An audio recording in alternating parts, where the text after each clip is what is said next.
The movie opens on a dark night with a woman frantically running through the woods. She is carrying something in her hands and two policemen are chasing after her. Shortly after, she reaches the edge of a cliff and has nowhere to go. The policemen speak to her through a megaphone and ask her to drop whatever she is holding. The scared woman reluctantly complies and puts her bag on the ground. Surprisingly, a little baby comes out of it and starts crawling towards her. The policemen then ask the woman to put her hands up, but she deliberately walks backwards and falls off the cliff, leading to her demise. Horrified, the cops rush to save the baby, who is also crawling towards the edge. But they are a second late, and the baby also ends up meeting the same fate as its mother.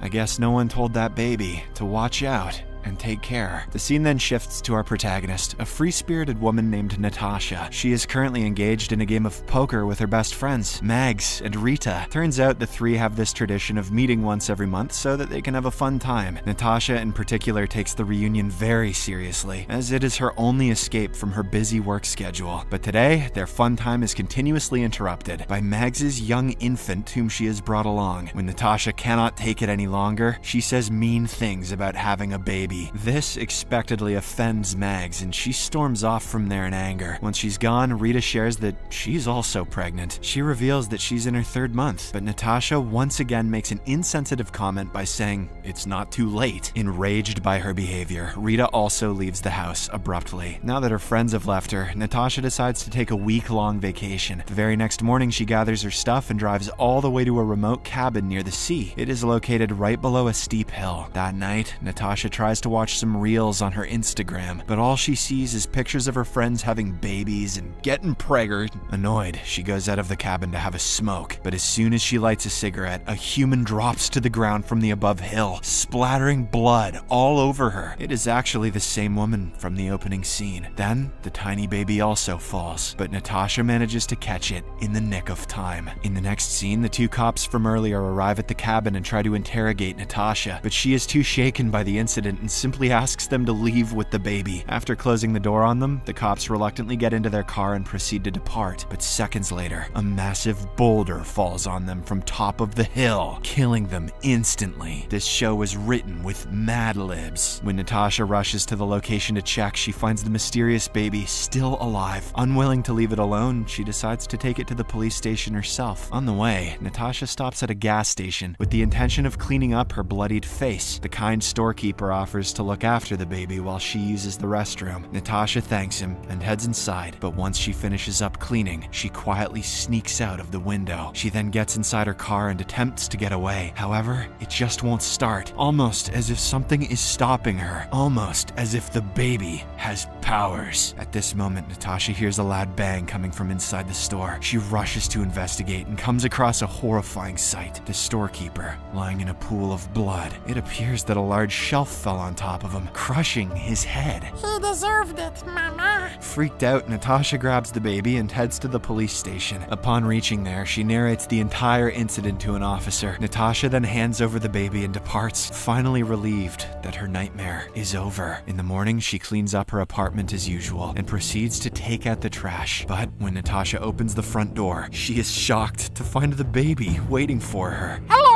The scene then cuts to flashback, and we are taken to a fast food restaurant. Two employees, Lydia and Foos, are chatting when a distressed-looking woman shows up with her baby. They inform her that they're about to close, but the woman requests a cup of coffee. Lydia reluctantly takes the order, while Foos heads home with his pet dog. After a while, when she brings the coffee, the woman suddenly holds her hand, asking her not to go. But Lydia, who is in a hurry, pulls her hand away and heads to the kitchen to wrap up. She then puts on some loud music to distract herself from what just happened. Outside, as the woman eats a cookie, she suddenly begins choking on it. She desperately pleads for help, but Lydia can't hear her due to the loud music. This causes the woman to die, a slow and painful death. When Lydia finally comes out, she is shocked by the horrific sight. The baby, however, is still fine, and it's evident that he's behind all of this. Cookies are bad for you. We also get to know that Lydia is the same woman who jumped from the cliff in the opening scene. Back in the present, Natasha decides to hand over the baby to one of Lydia's relatives. She drives to the same fast food restaurant, hoping to gather information about Lydia's family. Upon reaching it, she is greeted by Foos, and they strike up a conversation. Natasha inquires if Lydia had any close relatives, but he reveals that she lived alone and never talked about her parents. Just then, the baby lets out a poop. Whoops! And Natasha now has to change his diapers. That was a good one. She heads to the bathroom to do the deed, but ends up smearing it all over her hands. Fortunately, Foos hears the commotion and arrives to help. He is surprisingly good with babies and manages to change the diaper effortlessly. Foos then reveals that a month before Lydia passed away, a strange customer had choked to death in this very restaurant. The incident affected Lydia so much that she stopped coming to work and eventually passed away. Hearing this, Natasha gets curious and asks to see the CCTV footage of that day. When Foos plays it, she is shocked to see the same baby with the woman. This finally makes her realize that the toddler is behind all these killings. As the two are busy talking, the baby throws a ball outside and the dog goes to fetch it. Fetch, Rufus. Unfortunately, it is run over by a truck, resulting in its brutal death. In the aftermath of this incident, Natasha returns home with the baby. She doesn't know what to do or whom to call for help. At night, as she is contemplating her next move, someone drops a flash drive at her door. Natasha plugs it into her laptop and finds photos of several women with the baby. All of them died under mysterious circumstances, further proving that the baby is a psychopath. Natasha fears that she'll be next, so she decides to get rid of it once and for all. She takes the baby to a secluded farm in the countryside and drops it where no one can find it. But when Natasha proceeds to leave, the baby starts crying. This puts her in a moral dilemma, as on one hand, she doesn't want to die, and on the other, she can't just abandon a baby. In the end, Natasha chooses to save the baby and brings it back into the car. However, when she prepares to drive away, she is greeted by a strange old woman who says, "We need to talk."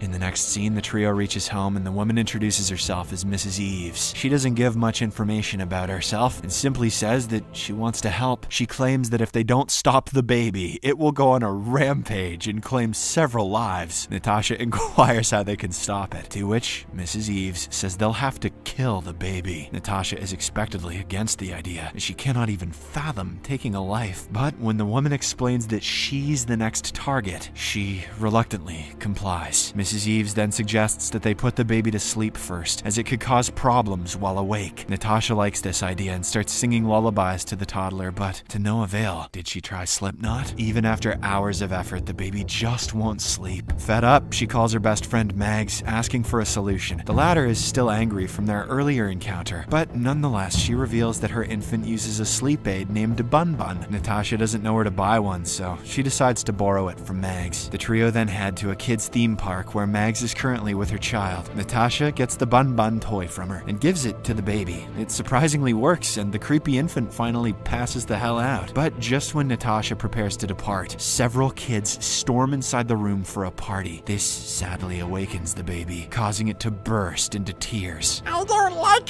Bun Bun. One of the mothers tries to help by adjusting its stroller, but the baby gets angry and uses its powers to chop off one of her fingers. That evening, Natasha goes to her sister Bobby's place, whom she hasn't seen in 3 years. Turns out the latter is a lesbian who is trying to adopt a baby, but Natasha accidentally offends the adoption officer, causing her to postpone the process. After the officer departs, Bobby plays with the baby, and she appears to be very fond of them. She surprisingly manages to put it to sleep, shocking her sister. Later, Mrs. Eves and Natasha reach home and proceed to kill the baby. But our girl once again has a change of heart and starts wrestling Mrs. Eves to grab hold of a knife. Amidst this, there's a sudden knock on the door. Natasha goes to check and finds her sister Bobby outside. She somehow manages to send her away and once again starts tussling with Mrs. Eves. However, when they finally settle down, they realize that the baby is missing. Turns out Bobby heard the commotion and took it away with her. Natasha gets really worried and thinks the baby is going to kill her sister. When she learns that Bobby is headed to their mother's home, she immediately rushes there with Mrs. Eves. The two reach just in time as Bobby is about to choke on a cookie. Natasha then snatches the baby away from her and gets in the car. However, as they prepare to drive off, the vehicle malfunctions, indicating that the baby wants them to stay. Later, Natasha reluctantly goes to her mother's house, whom she is meeting for the first time in 15 years. The two appear to have a strained relationship, but Mom is still happy as she believes the the baby as her grandson. She even throws a party to celebrate the occasion. That night, when Natasha and the baby fall asleep, Mrs. Eves approaches the baby and tries to smother it with a pillow. Surprisingly, this causes Natasha to suffocate as well, waking her up abruptly. Her body becomes stiff due to the lack of oxygen, but she still manages to kick the old lady away, saving their lives. In the final scene, we are shown a montage of the different deaths caused by the baby. It makes every instance look like an accident, managing to get away each and every time. We also get to know that Mrs. Eves has been keeping an eye on all the deaths closely. She has been trying to stop the deadly cycle, but the baby